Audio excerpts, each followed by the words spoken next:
र हामी यिर्मयाको पुस्तक 1 अध्यायमा चाहिँ आउनेछौँ र यहाँ हामी यिर्मयाको बोलावटको विषयमा पाउँदछौँ र साँच्चै यो जुन यिर्मयाको बोलावटको विवरण या उल्लेख भएको छ यो साँच्चै अद्भुत छ र त्यहाँ अरू धेरै भविष्यवक्ताहरू पनि थिए हामीलाई थाहा छ यशाया अनि समुएल धेरै भविष्यवक्ताहरू एलिया र सबैलाई परमेश्वरले बोलावट दिनुभएको बोलाउनु भयो आफ्नो विशेष उद्देश्यको लागि चुन्नुभयो बोलाउनु भयो र यिर्मयाको बोलावटको विषयमा चाहिँ साँच्चै अद्भुत विवरण हामी यिर्मया 1 अध्यायमा पाउँदछौँ अनि साँच्चै यो बोलावटको जुन विवरण छ यसले तपाईँ र मलाई हामी सबैलाई उत्साह दिँदछ किन तपाईँ र हामी पनि बोलाइएका हौँ र जुन प्रकारले परमेश्वरले विवरण दिनुभयो त्यसले तपाईँ र मलाई आज पनि हामीलाई उत्साह दिँदछ किनभने यो सत्यता चाहिँ यहाँ भएका सिद्धान्तहरू हाम्रो लागि पनि लागू हुँदछ हामीलाई थाहा छ प्रभुले तपाईँ र मलाई बोलाउनु भएको छ हामीलाई थाहा छ हामी जान्दछौँ उहाँको वचनबाट उहाँको सेवा गर्नलाई हामी बोलाइएका हौँ यसरी यिर्मया पनि परमेश्वरद्वारा बोलाइए कुनै मानिसद्वारा थिएन परमेश्वरको सेवा गर्नलाई बोलाइए त्यसैले तपाईँ र मलाई पनि जब हामी हेर्दछौँ नयाँ नियमको खण्डहरूमा हामी देख्दछौँ हामीलाई त्यो उच्च अद्भुत बोलावटले बोलाउनु भएको छ र उहाँको सेवा गर्ने अवसर हामीलाई मिलेको छ र यिर्मयालाई परमेश्वरले भन्नुभयो पहिलो कुरा त हामीले हेऱ्यौँ 5 पदमा हेर्नुहोस् त यिर्मया 1:5 मैले तिमीलाई पेटमा रच्नुभन्दा पहिल्यै म तिमीलाई चिन्दथे त उहाँले देखाउँदै हुनुहुन्छ यिर्मयालाई कि मैले नै तिमीलाई रचेको नम्बर 1 त होइन र मैले तिमीलाई सृष्टि गरेको म तिम्रो सृष्टिकर्ता हो म तिम्रो प्रभु मालिक हो त्यो सत्यता त तपाईँ र मेरो लागि पनि सही छ कि हामीलाई उहाँले रच्नु भएको उहाँले बनाउनु भएको उहाँ हाम्रो प्रभु मालिक हो त्यसैले पेटमा रच्नुभन्दा पहिल्यै म तिमीलाई चिन्दथे म तिमीलाई चिन्छु व्यक्तिगत रूपमा तिमीलाई जान्दछु अनि तिमी गर्भबाट निस्कनुभन्दा पहिले मैले तिमीलाई पवित्र गरेँ तपाईँ तल फुटरमा देख्नुहुन्छ अर्थात् सेवाका निम्ति अलग पाए र जाति जातिको निम्ति तिमीलाई भविष्यवक्ताको रूपमा नियुक्त गरे कति अद्भुत कुरा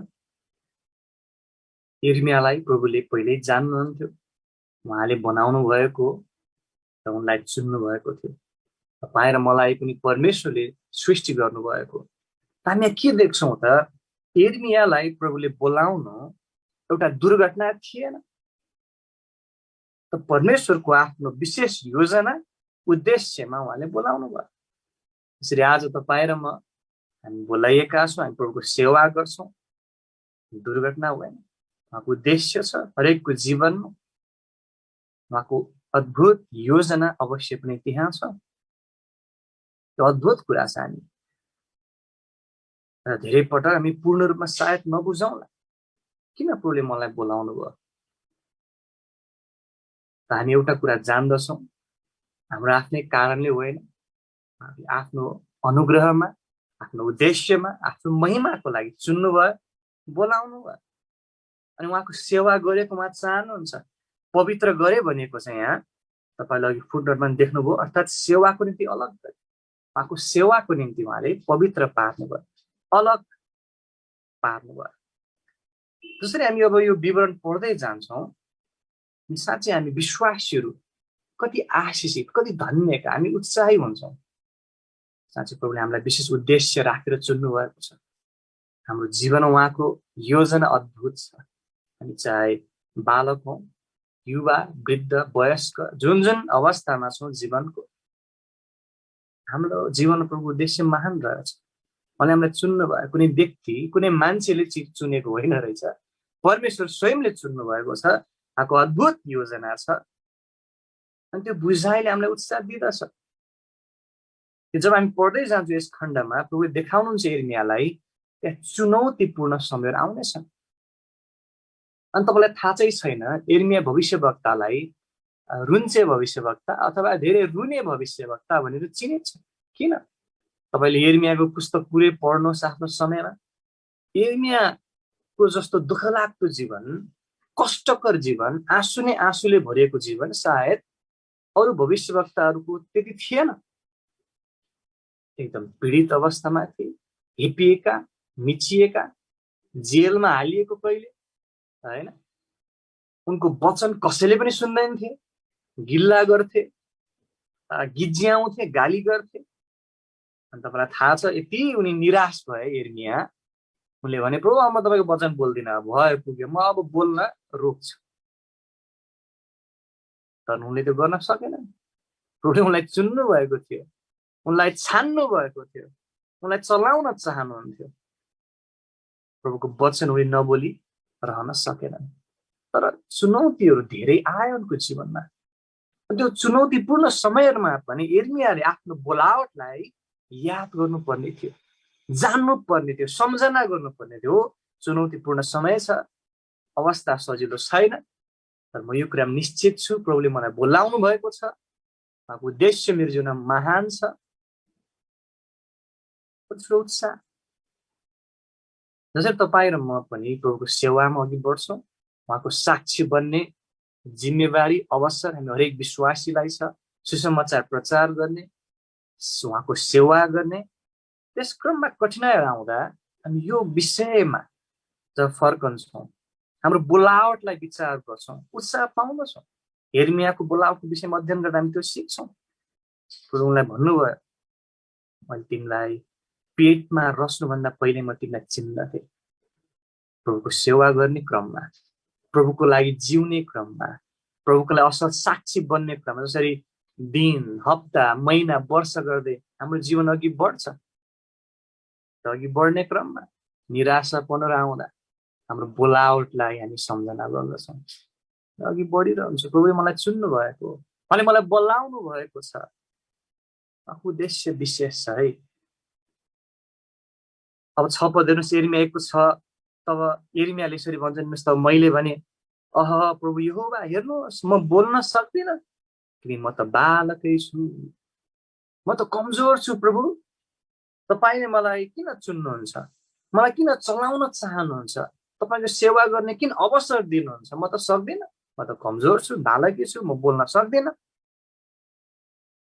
साँच्चै यिर्मियाले आफ्नो कमजोरी महसुस गरे, अनि त्यो राम्रो कुरा हो। वास्तवमा हरेकलाई हाम्रो आफ्नो कमजोरी थाहा छ, महसुस गर्न आवश्यक छ। हामी कोही पनि सिद्ध छैनौँ। साँच्चै बाइबलले हामीलाई सिकाउँदछ प्रभुले बुद्धिमानहरूलाई चुन्नु भएको छैन, र संसारको मूर्ख कुराहरूलाई ताकि उहाँको महिमा भएको सबैबाट। त उनले भने म बालकै छु, अथवा म कमजोर छु, म सानो छु, हैन? उमेरमा बालक भन्दा पनि अझै के देखिन्छ यहाँ? म कमजोर छु, म बलियो छैन, म बोल्न सक्दिनँ। तर हेर्नुहोस् त 7 को प्रभुले के भन्नुहुन्छ? हो ठिक हो, तिमी बालकै हो, तिमी बच्चै हो, तिमी केही गर्न सक्दैनौ, उहाँले भन्नु भएन। 7 को हेर्नुहोस्, तर परमप्रभुले मलाई भन्नुभयो म त बालकै छु भनी नभन, किनकि जसका म तिमीलाई पठाउला ती सबैका तिमी जानु, र जे म तिमीलाई आगे गरौँला त्यो तिमीले बोल्नु। तिनीहरूको अनुहारहरूदेखि नडराऊ, किनकि तिमीलाई छुटाउनलाई म तिम्रो साथमा छु, परमप्रभु भन्नुहुन्छ। उसले के भन्दैन चाहिँ यिर्मियालाई, हेर यिर्मिया, मैले तिमीलाई चुनेको छु, छानेको छु, म तिमीलाई चाहिँ चिन्दछु, जान्दछु। हो तिमी कमजोर छौ, बोल्न सक्दैनौ, तर म बोल्न सक्दिनँ, म कमजोर छु, म बालकै छु भनेर नभन, किन मैले तिमीलाई चुनेको छु। म तिमीलाई योग्य तुल्याउँछु, म तिमीलाई चाहिने सामर्थ्य दिनेछु, म तिम्रो साथमा रहनेछु। तिमी बोल्न सक्दैनौ, तिमी बालकै छौ, ठिकै हो, तर म बालकै छु भने नभन। म बोल्न सक्दिनँ भन्दै निराश हताश नहो, पछि हट्ने काम नगर, किन तिमीले गर्ने काम सरल छ। यसैले के गर्नु पर्थ्यो? हेर्नुहोस् त 7 पद तपाईँले देख्नुभयो, प्रभुले भन्नुहुन्छ म त बालकै छु भने नभन, किनकि जसका म तिमीलाई पठाउँ ती सबैका तिमी जानु। मैले जहाँ जहाँ पठाउँछु तिमी जानु, नम्बर 1। नम्बर 2, जे म तिमीलाई आज्ञा गर त्यो तिमीले बोल्नु। ल हेर्नुहोस्, धेरै गाह्रो त थिएन। यिर्मियाले गर्नुपर्ने कुरा त्यही 2टा थियो वास्तवमा। प्रभुले जहाँ जाऊ भन्नुहुन्छ जाने, जे बोल भन्नुहुन्छ बोल्ने, सक्यो। म अब यहाँ जान्छु, म अब त्यहाँ जान्छु, योजना बनाउनु पर्ने, मास्टर प्लान गर्नुपर्ने, त्यो केही थिएन। म त यस्तो योजनाहरू बनाउन सक्दिनँ, कहाँ जाने होला, कहाँ पुग्ने होला, त्यस्तो भन्नु पर्दैन। म बालकी छु भने नभन। केवल के गर्नु पर्थ्यो एर्मियाले? म तिमीलाई जहाँ जहाँ जाऊ भन्छु त्यहाँ खुरुक्क अथवा आज्ञाकारी भएर जाऊ, जे बोल भन्छु चाहिँ बोल, सक्यो। कति सुन्दर कुरा। र यसलाई फेरि हामी आज सम्झना गर्दैछौँ यस खण्डलाई। यो साह्रै महत्त्वपूर्ण। प्रभुले प्रश्न पार्नुभयो एर्मियालाई, तिमी जहाँ जहाँ जानुपर्ने हो म तिमीलाई देखाउनेछु, त्यहाँ जाऊ। जे बोल्नु पर्ने हो म दिनेछु, बोल। त आज तपाईँ र मेरो लागि पनि के फरक छ कि हामी आफैले चाहिँ विभिन्न कुराहरू योजना गर्नुपर्ने, आफ्नो बुद्धि समझ चाहिँ प्रयोग गरेर यहाँ जाने त्यसरी योजना बनाउनु पर्ला, अथवा म यो बोल्छु भनेर पुरै चाहिँ कुराहरू बनाउनु पर्ने? त्यो होइन। उहाँले हाम्रो अगुवाई गर्नुहुन्छ, हामी त्यहाँ जान्छौँ, त्यसरी अघि बढ्छौँ, आफ्नो वचन दिनुभएको छ त्यही बोल्छौँ। एर्मियाले म बालकी छु, म बोल्न सक्दिनँ, के बोल्नुपर्ने मलाई थाहा छैन, कहाँ जानुपर्ने म जान्दिनँ, म बालकी छु भनेर भन्नुपर्ने थिएन। तर केवल उनले गर्नुपर्ने के थियो? खुरु खुरु प्रभुको अगुवाईलाई पछ्याउनु, प्रभुको हातमा हुने एउटा भाँडो, एउटा कुनै हतियार, एउटा कुनै चाहिँ कामको लागि प्रयोग हुने एउटा टुल, एउटा सामग्री मात्रै हुनुपर्ने थियो। त्यो बुझाइले तपाईँले मलाई उत्साह दिँदछ।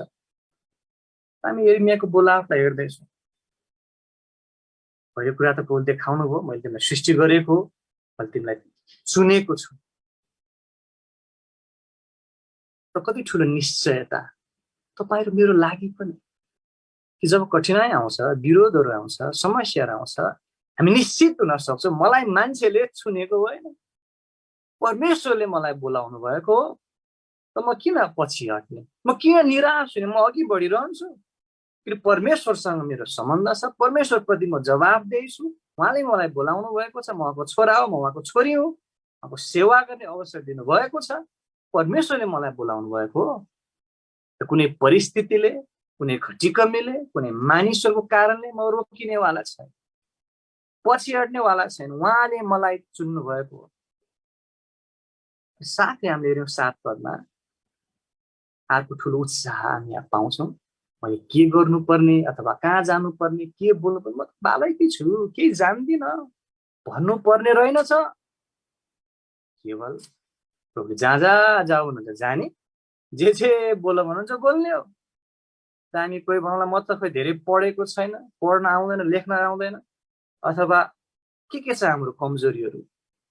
प्रभुले भन्नुभयो म बालकी छु नभन, मलाई पढ्न आउँदैन नभन्नुहोस्, मलाई लेख्न आउँदैन हामी भन्न सक्दैनौँ, मलाई बोल्न आउँदैन हामी भन्न सक्दैनौँ।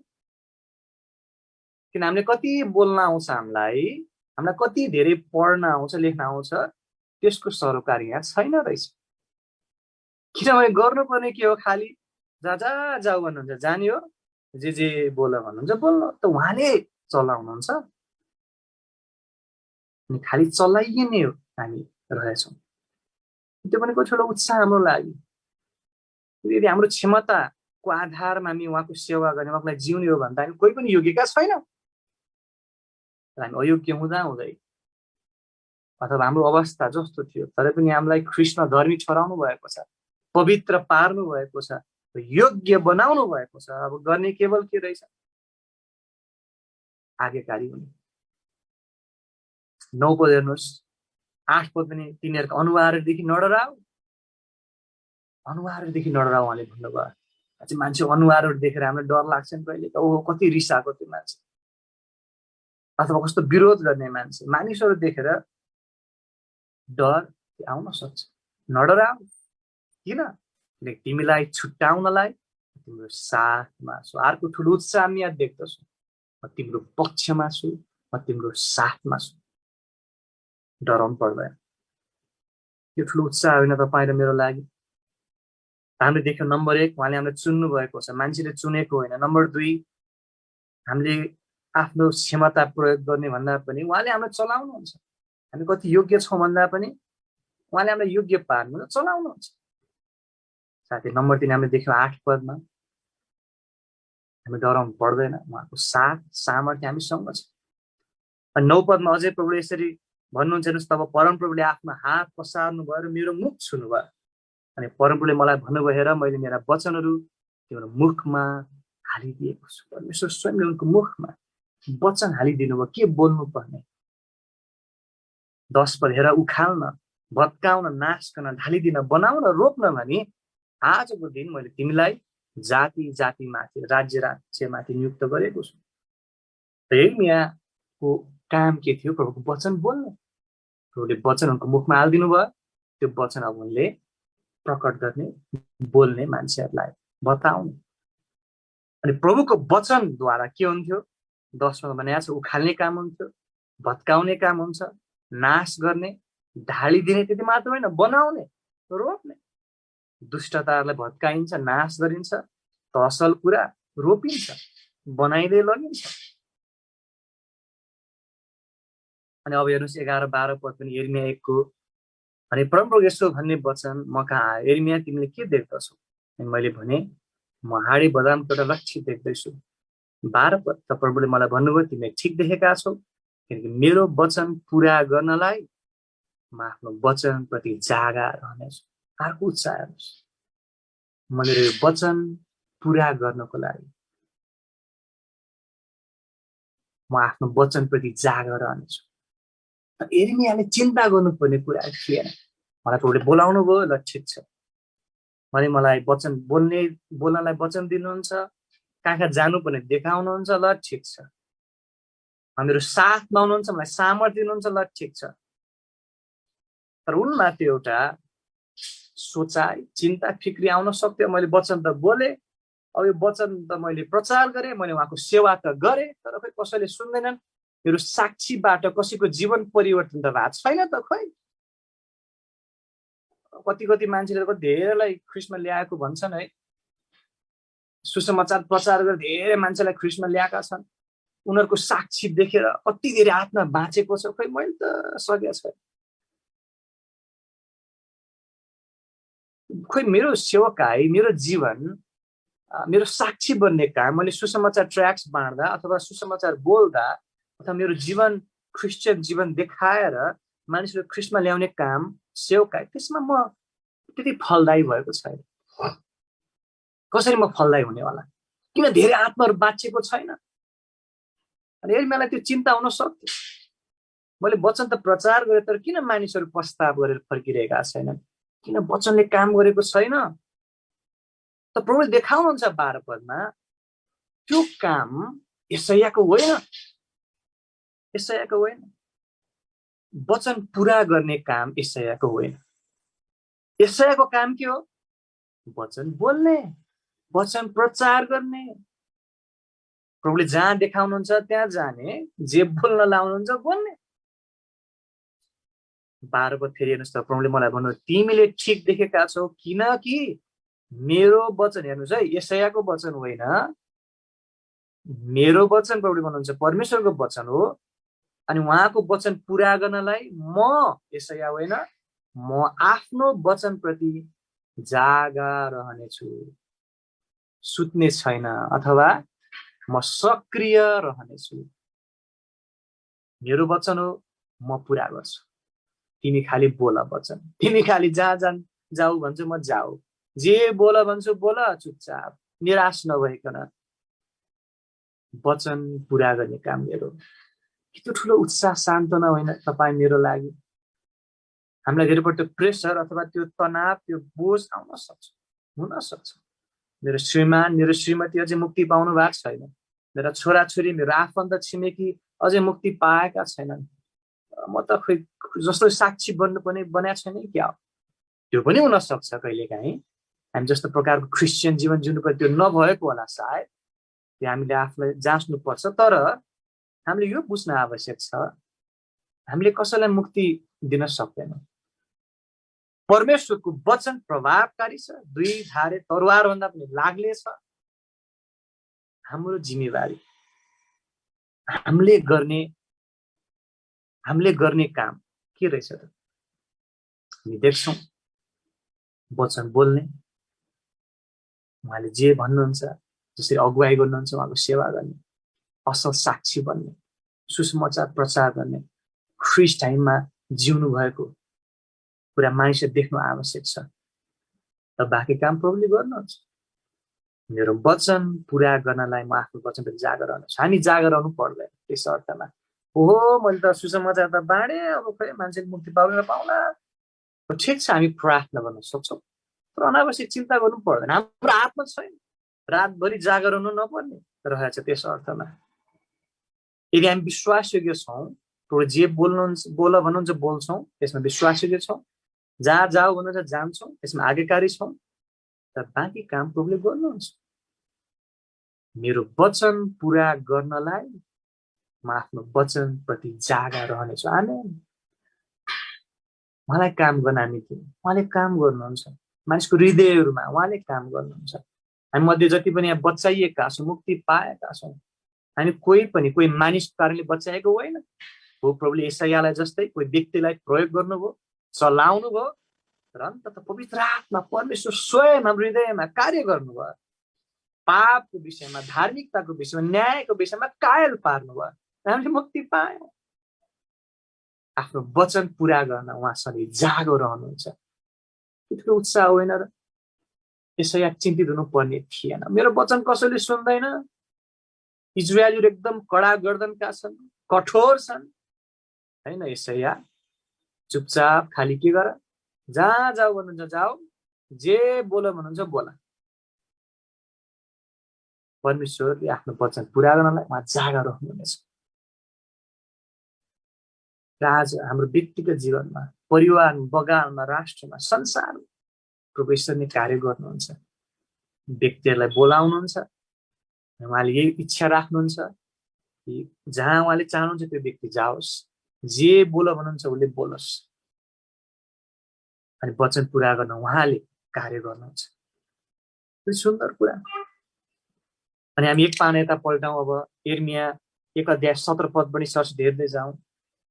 त्यसरी यिर्मियाको बोलावटको यहाँ विषय आएको छ, विवरण हामी साह्रै उत्साह पाउँछौँ। अनि बेला बेला तपाईँले यिर्मिया 1 दोहोऱ्याएर पढ्नु, सम्झना गर्नुहोस्।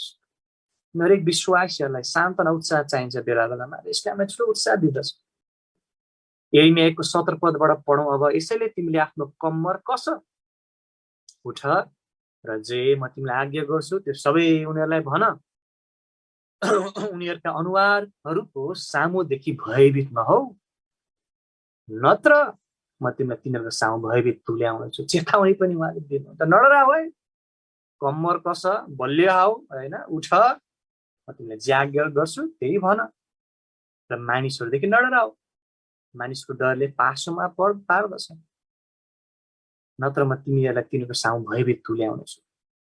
त्यसको प्रतिफल राम्रो हुँदैन, डराउनु पर्दैन। परमेश्वर हाम्रो साथमा हुनुहुन्छ, त्यो थाहा हुँदै पनि हामीलाई सहायता गर्नुहुन्छ, हाम्रो पक्षमा हुनुहुन्छ भनेर थाहा हुँदै पनि हामी डराउँछौँ भने त अविश्वास भयो। अविश्वासको प्रतिफल त राम्रो हुँदैन। 18 किनकि हेर, आज सारा देशको विरोधमा, यहुदाका राजाहरूको विरोधमा, त्यसका हाकिमहरूको विरोधमा, त्यसका पुजारीहरूको विरोधमा, देशका मानिसहरूको विरोधमा मैले तिमीलाई एउटा पर्खालले घेरिएको सहर र फलामको खाँबा र पित्तलका पर्खालहरू तुल्याएको छु। र तिमी सामर्थी छौ, सुरक्षित छौ, डराउनु पर्दैन।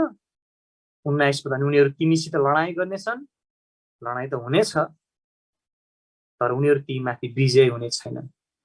किन उनीहरू विजय हुने छैनन् तिमीमाथि? किनकि तिमीलाई छुटाउन म तिम्रो साथमा छु, परम प्रभु भन्नुहुन्छ। लडाईँ गर्नेछन् भने प्रभुले उनलाई प्रश्न पार्नु भयो, है साथी होशियार, लडाईँ चाहिँ हुनेछ है त, लडाईँ चाहिँ गर्नेछ, लडाईँको लागि तयार चाहिँ रहनु। लडाईँ आउँदाखेरि ओहो लडाईँ आयो त भनेर चाहिँ सरप्राइज नहुनु, छक्क नपर्नु। लडाईँ चाहिँ हुनेछ, तर तिमीले जित्नेछौ, हार्ने छैनौ। किन? तिमी बलियो भएको हुनाले होइन है, फेरि किनकि तिमीलाई छुटाउन म तिम्रो साथमा छु। ठुलो उत्साह, सान्त्वना। एर्मियालाई प्रभुले यसरी प्रष्ट पार्नुभयो। सत्यताहरू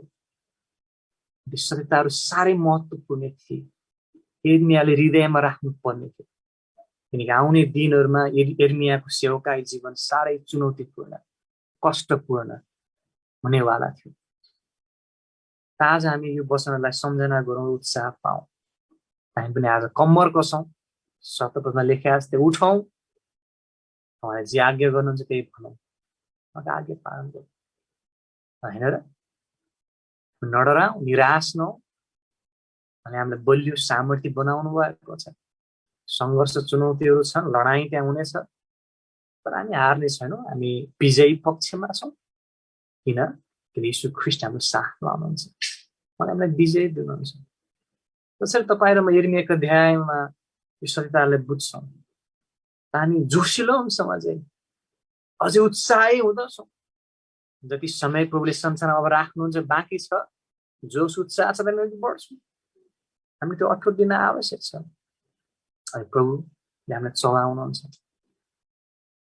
प्रभु तपाईँ र मलाई बोलाउनु भएको छ। आज तपाईँ जहाँ हुनुहुन्छ, जुन अवस्थामा हुनुहुन्छ, प्रभुले हामीलाई चलाउन चाहनुहुन्छ। आफ्नो सेवाको निम्ति अलग पार्नु भएको छ। हामीलाई पवित्र जाति, पवित्र जनहरू बनाउनु भएको छ। सुसमाचार प्रचार गर भन्नुभएको छ। असल साक्षी बन्न, तिमीहरू मेरा साक्षी हो भन्नुभएको छ। उहाँको सेवा गर्ने अवसर छ। धेरै पटक हामी के हुन्छौँ, धेरै क्रिस्चियन विश्वासीहरू के हुन सक्छ, म त बालकै छु, मलाई त बोल्न आउँदैन, होइन? विभिन्न चिन्ता निराशामै रहिरहेको, कम्मर कसेर उठेर अघि बढ्नु पर्नेमा निराश भएर चाहिँ भुइँमा लम्बसाप परिएको अवस्था हुन सक्छ। त्यो त ठिक रहेनछ। प्रभुले भन्नु कम्मर कसो उठ। यो कुरा बुझ्दै र हामी फेरि सरस्वती दोहोऱ्यामा हामीले हेऱ्यौँ 5 प्रभुले उनलाई भन्नुभयो, मैले तिमीलाई रचेँ पहिले, होइन? मैले तिमीलाई बोलाएको, नियुक्त गरेँ। 5 अन्तमा नियुक्त गरे, प्रभुले नियुक्त गर्नुभयो। कतिको सान्त्वना, मान्छेले चुनेको होइन है, निराश हुनु पर्दैन। परमेश्वरले तपाईँलाई चुन्नु भएको, तर डराउने किन, पछि हट्ने किन? प्रभुले चुन्नु भएको छ, प्रभुले चलाउन चाहनु भएको छ, कुरा सक्यो। कठोर उत्साह साथै साथमा बालकी छुबे नबन भन्नुभयो। कमी कमजोरी छ सबैको, तर प्रभुले योग्य तुल्याउनु भएको छ, उहाँले चलाउन चाहनुहुन्छ।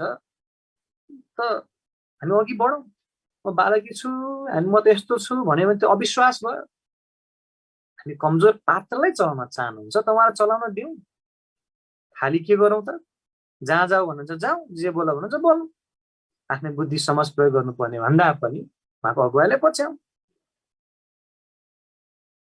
साथै उहाँ हाम्रो साथमा हुनुहुन्छ, डराउनु नपर्ने रहेछ। साथै उहाँले भन्नुभयो 11-12 पदमा, विशेष गरी 12 पद, मेरो वचन पुरा गर्नलाई म आफ्नो वचनप्रति जागा रहनेछु। प्रभुले आफ्नो वचन पुरा गर्नुहुन्छ। हामी किन निराश हुन्छौँ? केवल वचन बोलौँ, केवल असल साक्षी बनाऊ। हाम्रो काम त त्यति नै हो, होइन र? खुसी छ, जोस साथ अघि बढौँ। मानिसले विरोध गर्ला, सुसमाचार सुनायो, 12 वर्ष 5 वर्ष रात दिन प्रार्थना गर्यो, ख्रीष्टलाई चिन्दैन, झन् कठोर हुँदै जान्छ। प्रभुको हातमा राखौँ। मान्छे बचाउने काम तपाईँ र मेरो होइन। त्यसको अर्थ सुसमाचार प्रचार गर्न छोड्ने, प्रार्थना गर्न छोड्ने होइन, तर आफ्नो काम गर्ने, बाँकी प्रभुको हातमा छोड्ने। आफ्नो वचन पुरा गर्न उहाँ जागा रहनुहुन्छ, तपाईँ म जागा रहनु पर्दैन। त्यस अर्थमा अनि अन्तमा हामीले देख्यौँ 17 पददेखि कम्मर कसरी उठ भन्नुभएको छ। हाम्रो कम्मर कसिनु पर्ने हो कि आज अलिकति हो, होइन? अलिकति कम्मर लुज भएको छ कि हाम्रो, अथवा अलिकति बल कम भएको छ, अलिक हरेस खाएको छ कि कम्मर कसौँ, उठौँ। जे आज्ञा गर्छु त्यो उनीहरूलाई भन, भयभीत नहौ। लडाइँ आउनेछ र विजय हुनेछ। प्रभु हाम्रो साथमा हुनुहुन्छ।